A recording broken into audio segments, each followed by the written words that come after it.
first artist talk, so please go easy on me.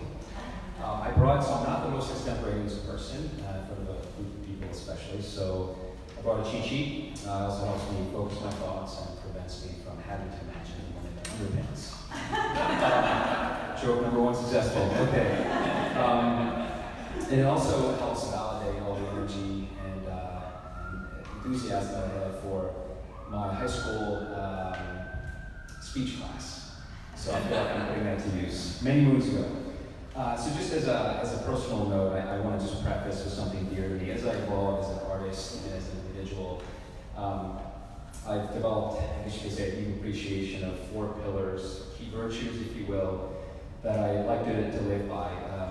Health above all, gratefulness, family and friends, and love. In more ways than one, these have been my support and fortitude to pursue my passions, and that's my way of thanking the universe and everyone for being here, for your attention.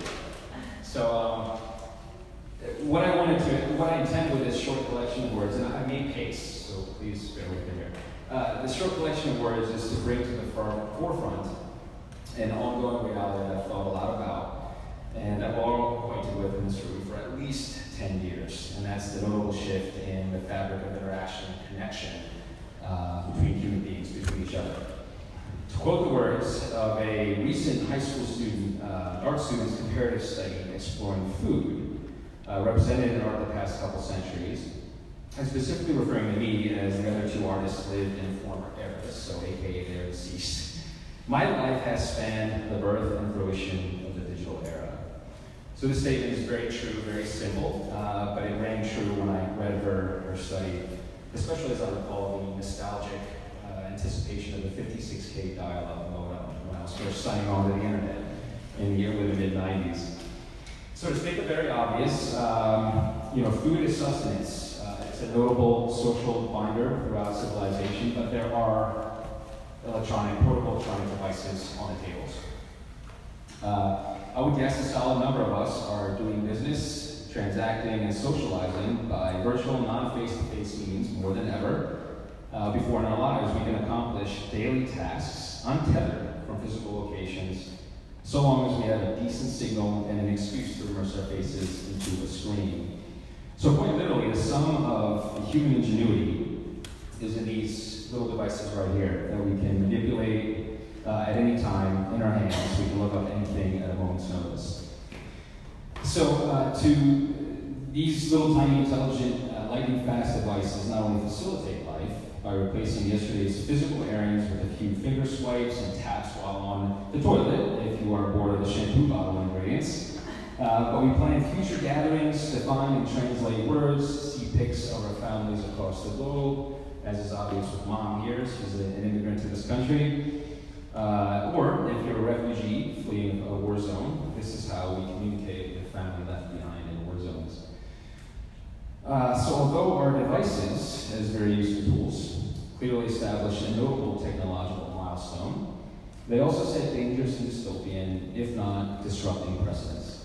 To cite one recent example, when on the phone with a Verizon customer service representative recently for some unused data that I thought I had not been accruing or accessing, she knew exactly what I was viewing when, and she shared the knowledge of exactly those kinds of data that I was accessing. So, as you see, we have a double-edged sword, and that is as concerning as it may be exciting.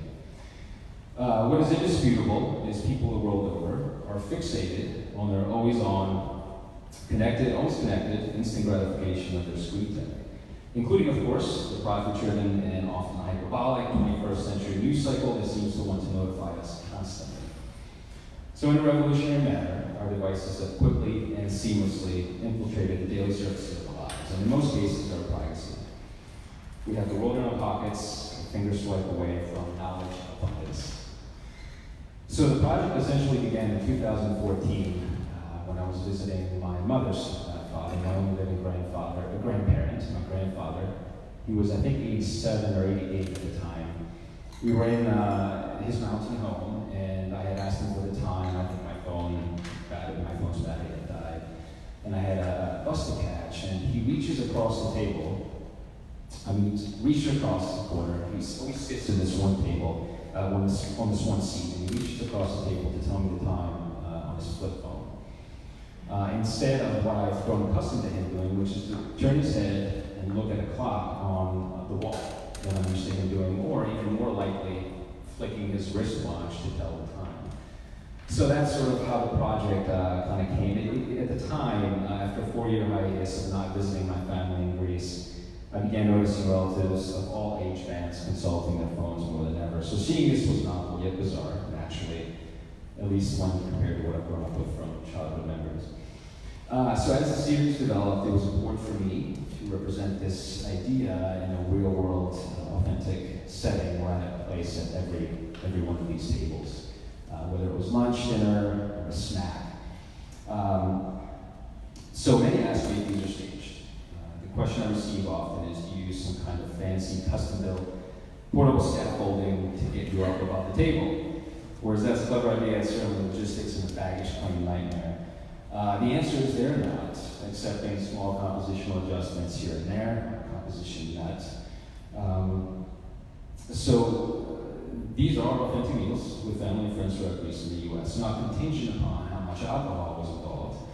As you can imagine, setups were tripods. My setup consisted of a tripod lifted, usually using chairs, stools, even 5-gallon olive oil tins, fresh olive oil tins. And of course, one trusty camera, counterbalanced with bags of potatoes, cantaloupes, or anything nearby entrees.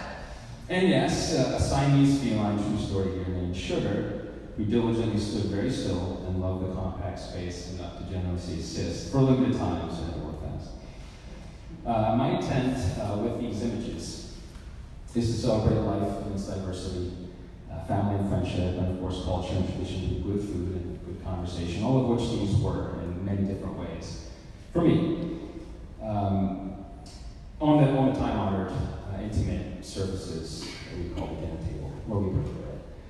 And I, much like the still lifes of Dutch Golden Age artists who symbolically depicted abundance, worldly delights, urbanization, even mortality and ephemerality, I almost imagine these as modern counterparts of our ever-frenetic epoch of always-on connectivity and incessant productivity.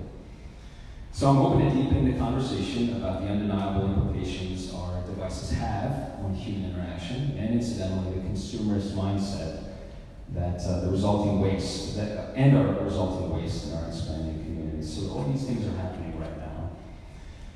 So in conclusion, to quote the same astute high school student's study, which encapsulates my vision, I thought she did a great job with this quote, the battle over the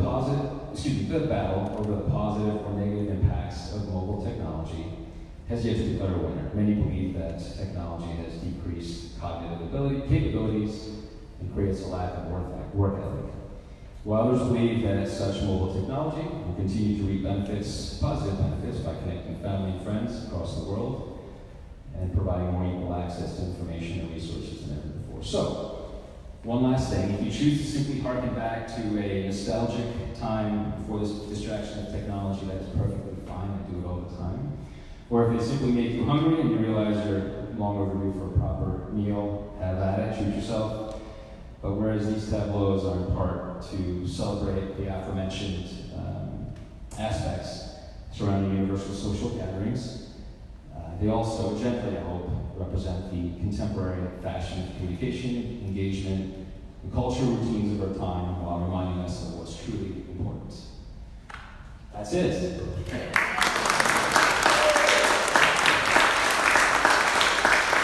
I did it. Yes. I love hearing about your sort of Rube Goldberg setup with the olive oil cans and the bag of potatoes and the tripod. Do you have a picture of? That's another question. No, and I wish I did. I was with my uncle at the time, and that was one of the rambunctious, I'll leave it at that, one of our rambunctious dinners. But I think I should do it behind the scenes. I do have one of this piece behind us called Mediterranean, where I'm literally 30 feet away from the beach. And I had borrowed a ladder, I think. So luckily I had a lot of light. I didn't have to set up any counterweights. Or use any felines. Yes. First, this is a two-part question. Sure. What was your process for getting people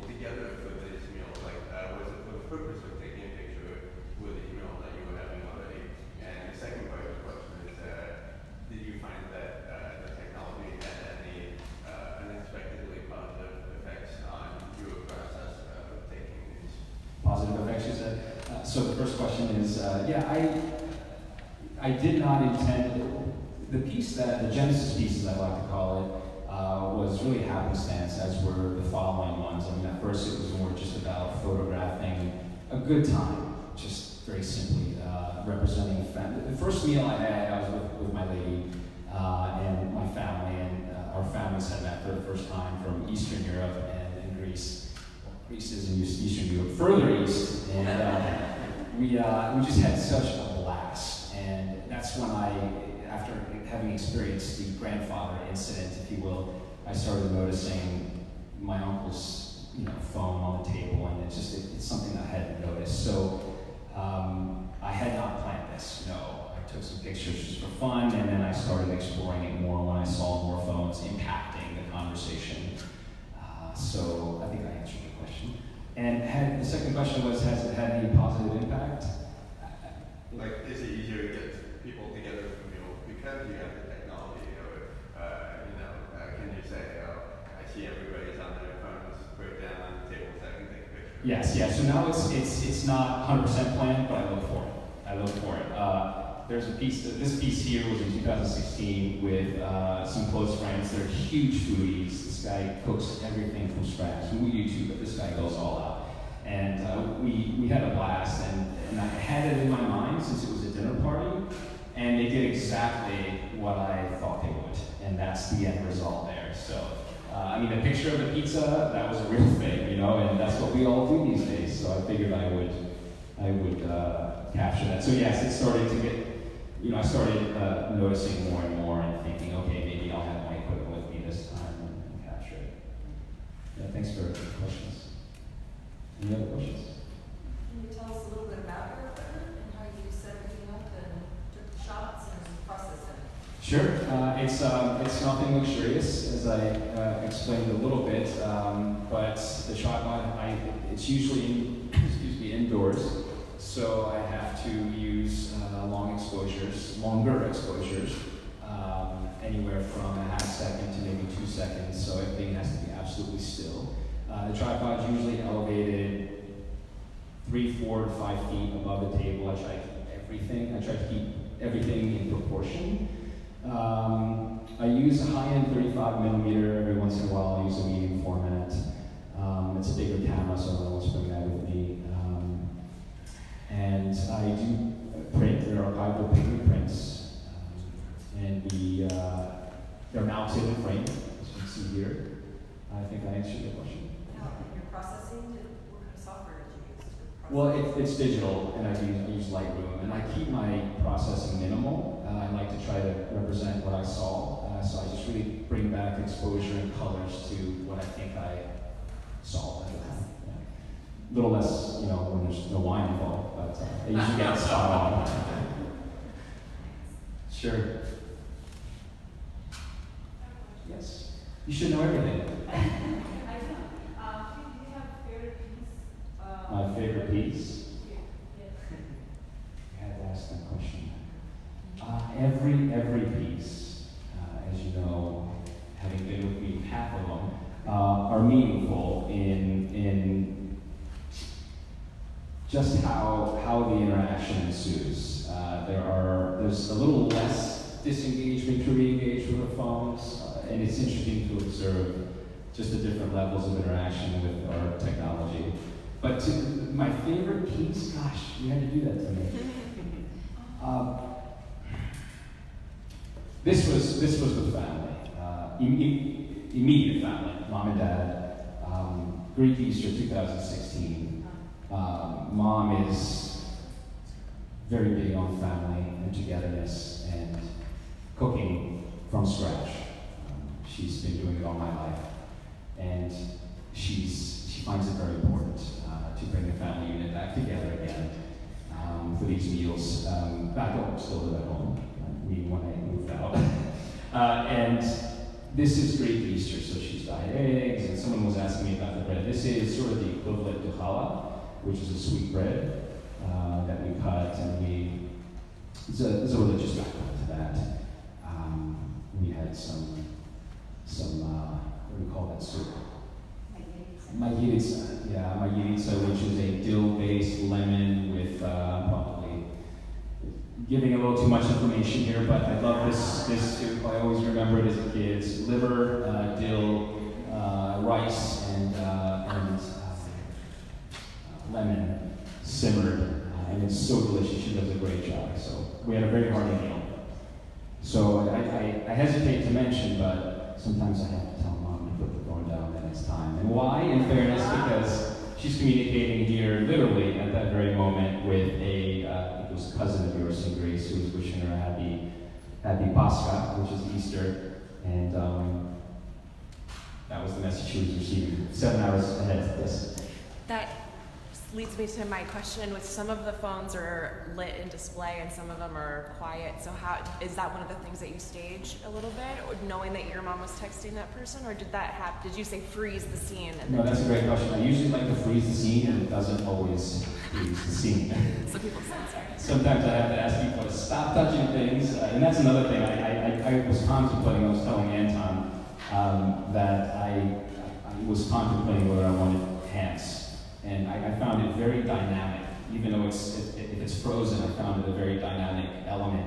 But I opted not to put them in there because I really wanted the viewer to observe that, the indirect portraiture, if you will. I wanted them to imagine where, when, how, what. I felt that was a bit more powerful. But yeah, that was me saying, Mom, please, give me a minute here. I love these questions. Thank you. Yes? Did you shoot some of the hands? Does it look like, or did you? Very few. In the earlier stages. Like this right here, this piece, this is called Furor. This is my nephew's first experience in the States. He was here for a month in 2016, and we went to a Baltimore meeting, which is known for Baltimore crowds. So we sort of, and this was going back to, I think, your question. This is where I had, last minute, the idea that I would capture this, because we had a millennial on the table who lives with his phone in his hand. And that's not a complaint. But, you know, this was a great experience. I forget the original question, forgive me. Hands? Yes, hands. So because of his interaction with the phone, I thought, okay, maybe this is an opportunity. But again, I opted not to include them in there. Yeah, but this was a fun meal. This was his first crab experience. He says he's had it once and he's okay. And I admit I probably do this once every 2 years. I don't indulge. Besides not including hands, did you find or run into anything that just wasn't going to work in your process? That piece right there almost happened because I didn't know everybody on the table. You wouldn't be able to tell by looking at it. But there was a gentleman there who, once again, I think he was drinking a white, very dry wine that I think he had a little too much of, and he was trying to curate the piece. So I was a bit delayed with that. We were in a hurry too, and we were losing light, so it was actually very, very interesting to see how interactive he wanted to be. He was telling you how to do it. Stubborn Greek. But I think that's the only piece, really. This piece was very hard on lighting. I don't use artificial lighting. That was in a very small but very quaint kitchen. My cousin at the time surprised me with fresh caught, the translation is always different. I guess it's Bronzino. We were losing light, we were having such a good time. This was one where I thought, okay, I really need to capture this. So the light was tough, so the exposures were very long, and I thought it wouldn't come out, but I was lucky. Yeah. And of course, this is at a refugee camp here. So I had to work with it's a very long name, but the government, basically, the Ministry of Culture, who gave me swift permission, for which I was very grateful. I did three compositions, all three of which are in the book, I think, that we have, and that is the first one. So I didn't think that this would actually come to fruition, but I was super impressed with how easy it was. I made a proposal, they loved the project, they said, sure, They limited me. They said no images of the refugees, which I understood, nor was I interested. And the hospitality, much like in Greece, was just out of this world. They insisted I sit down and eat with them. I told them about the project. It was people my age. So it was very sobering, I should say, the experience. The middle, excuse me, yeah. Breaking Bread 1, this is called Benevolence. So I think that piece would happen either. Nate? I'd like to call you a friend, and I've never seen you work at this sort of, in this totality. I think it's really cool. Thank you. It's special. I'm really drawn to the diversity of the tables and the setting, like the background, the void space. Was it intentional to have your exhibit be so diverse? Or is it just that your friends group, your family group is that diverse? Because from here to even to his right or left, you've got marble to. Right. It's fascinating to me. Like I'm more drawn less to the subject and more to the background as being as unique and diverse as is the meal. Was that your intention, or is that just representative of your life, or what? Like the background is really fascinating to me. Well, I think you answered your question. It is totally representative of my life. I don't know if I mentioned it, but I mean, the project is in great part to celebrate diversity. Growing up, we have had so many different types of beautiful people growing up in my childhood home that, I think it's conscious, subconscious. I did think of it, in terms of, like you said, I mean, I'm glad you bring attention to that, because this is a plastic, a worn, it's a tablecloth, but it's one of those 50-cent, tablecloths. And I don't know if you noticed, but that's toilet paper that we used for napkins. So, yes, it is intentional. Big foodies in America, and actually intentionally combine these two pieces to contrast them in that way. They just renovated a kitchen. Here, my mother's actually best friends from high school. They hadn't seen me in maybe 4 or 5 years, and they set a table for me, as we say, they had dinner. So that was conscious. Not so much, not only for aesthetic purposes, but for that very diverse element. Thank you for the question. The refugee actually is, from what I remember, it's not on the table. Oh yes, it's on the floor. Yeah, that was on the floor, exactly. All of them were. Containers are, not to digress here, but the containers are so small, separated by a bathroom. The rooms are probably no bigger than 8 by 8, saving 4 people. So for them to have smiles, corner to corner, and welcoming the table was a whole nother experience. I almost forgot I was there to do this. So it was a beautiful experience. Yes? Where are the refugees? Oh, I'm sorry, Greece. This was in Greece, and Yes. from where were the refugees?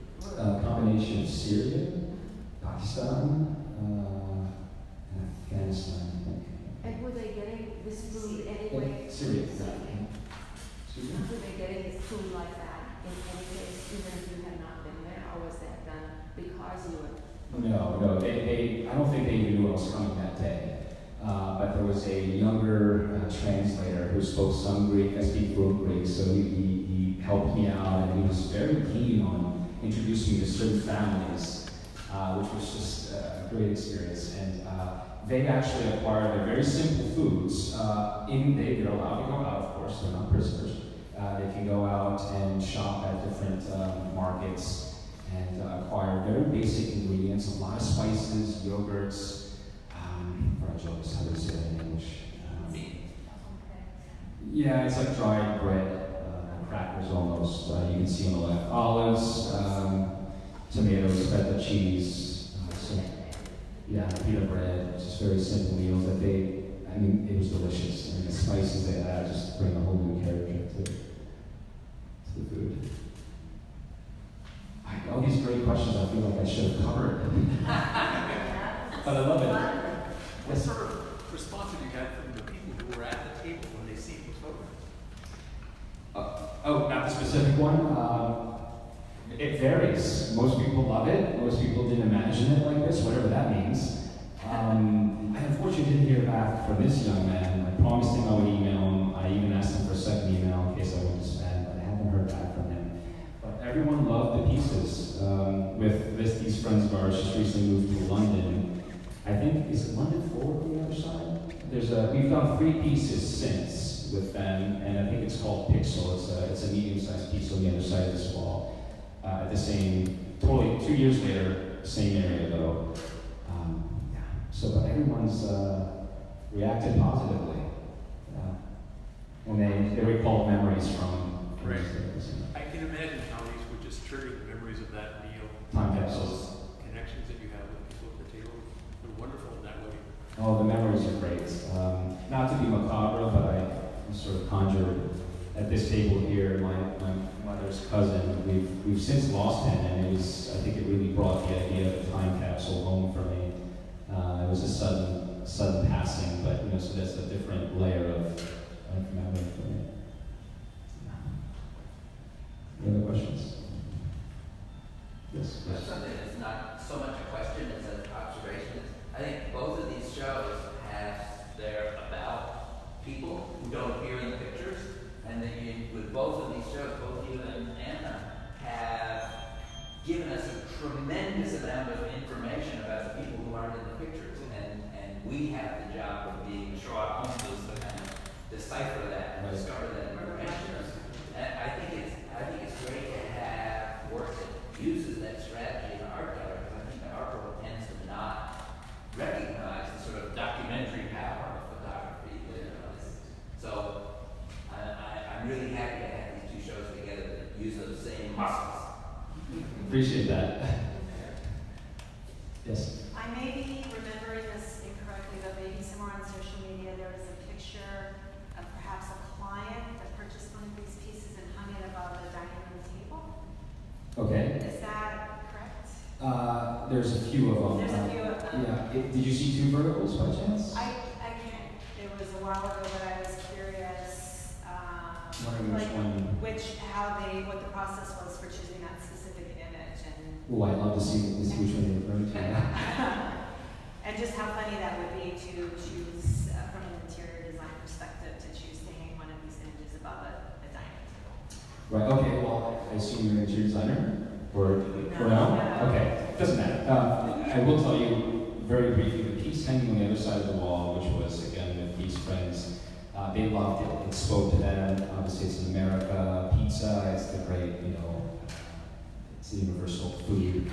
So we were talking, but they also love this piece here, Confabulate, which happens to be in Greece, so America and Greece. And this was with my 80-year-old aunts. I'll leave it at that. So it's clearly dessert. So the idea, they love that contrast. So not only that, but they love, in order to make it work in the space. And I think this might be, was it a round table? I think so. Yeah, I think that's the one you might be referring to. They wanted 2, so they decided to take one of the big ones, flip it vertical, which was one of my first times. And that way it enabled them to hang a second one that they were very drawn to. So,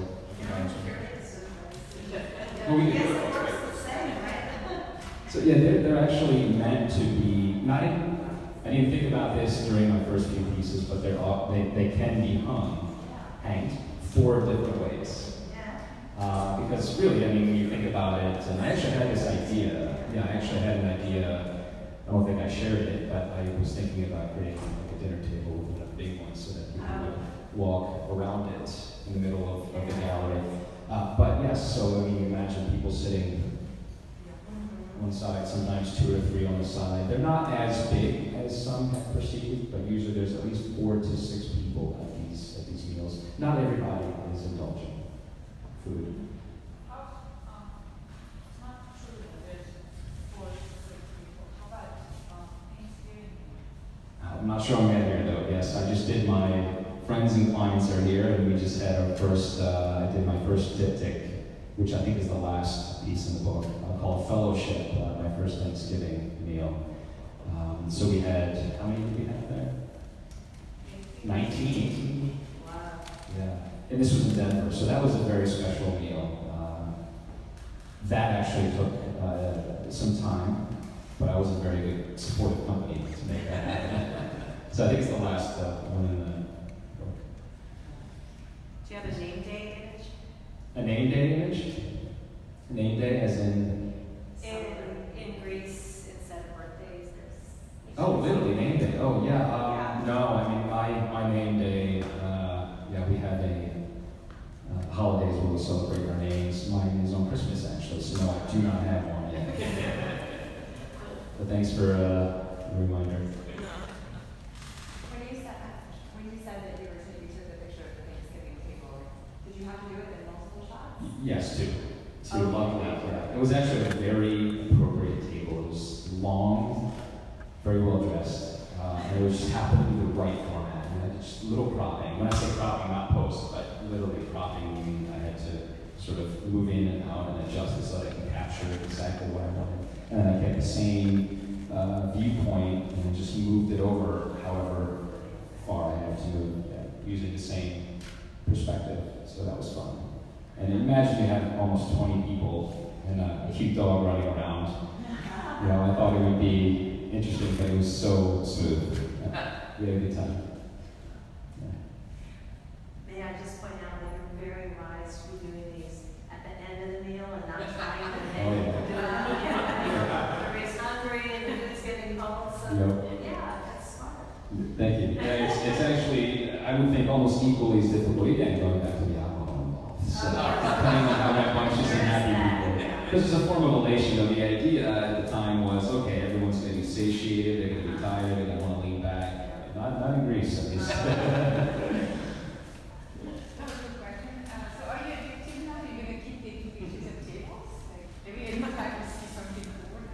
You have ideas, don't you? Yes, I just did one, actually, two recent. This is actually one of my latest pieces here. This was family, again, immediate family. So yes, I'm always thinking, but I have concurrent projects too. So whenever I can, yes, I will continue to shoot. That's ongoing for sure.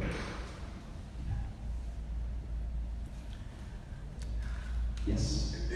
What about shooting the flip side of, and this would involve more humans and sort of, but how phones change how people interact together if they're actually on the phone and disengaging, body language changes, or maybe they're eating right in front of other people but they're not talking. During the shoot?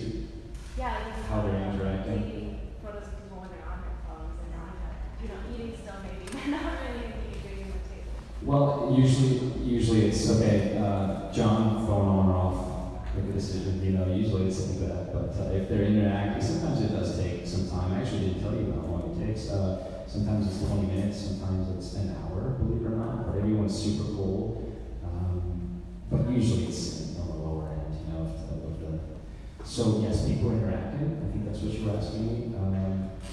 But you're suggesting maybe taking imagery of that disengagement? Yeah, of people at a meal but on their phones and how that affects their body language. But my observations of that? Or Or what? or photos of that. Yeah, well, I don't know if I want to do photos of that. These ones are all people together and their phones have been put down. But Yeah, some have mildly segregated from the dinner. Again, because it's at the end. Some are interacting with each other. And I've observed it for sure because sometimes I need a little bit more time, so it's taking a little longer. Have I run over time? I don't want to. But I will say that both Christos and Anton, who shows at the back, are here, so if there's more questions, they'll be here till 9. And Anton is giving a talk on Saturday afternoon, which will also be great at 3. Thank you. thank you. Thank you.